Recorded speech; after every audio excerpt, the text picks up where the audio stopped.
How does Goliardic poetry treat nature? If you're curious about how medieval poets viewed and wrote about nature, you're in the right place. Let's explore how Goliardic poetry, a unique and fascinating genre, treats the natural world. Goliardic poetry, which flourished during the 12th and 13th centuries, is known for its secular and often satirical themes. While it primarily focuses on critique of social and religious norms, love, and the joys of drinking, nature is not a central theme, but does appear in various contexts. When Goliardic poets mention nature, it's often in a way that contrasts with the corruption and decay they see in society.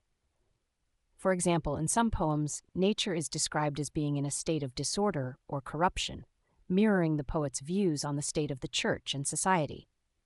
In one poem, the world is described as being engulfed by a flood of filth, and the order of nature wholly distorted.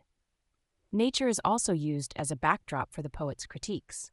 For instance, when criticizing the clergy, poets might compare modern church leaders unfavorably to ancient ascetics who lived in harmony with nature. A verse asks, "Who is now an imitator of that John whose covering in place of clothes was camel hair, whose food was wild honey, whose drink pure water?" This highlights the contrast between the simple, natural life of ancient figures and the corrupt practices of contemporary clergy.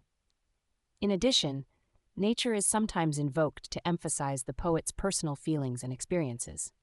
For example, a poet might describe their own emotional state through natural imagery, such as comparing their sorrow to the calls of animals searching for food. While Goliardic poetry does not deeply explore nature as a standalone theme, it uses natural imagery to reinforce its critiques and reflections on society. The poet's focus remains on social commentary, but nature serves as a vivid and effective tool in their poetic arsenal. In summary, Goliardic poetry treats nature more as a reflective mirror of societal issues rather than a central theme. It uses natural imagery to critique corruption, highlight contrasts, and express personal emotions, all within the broader context of its satirical and social commentary.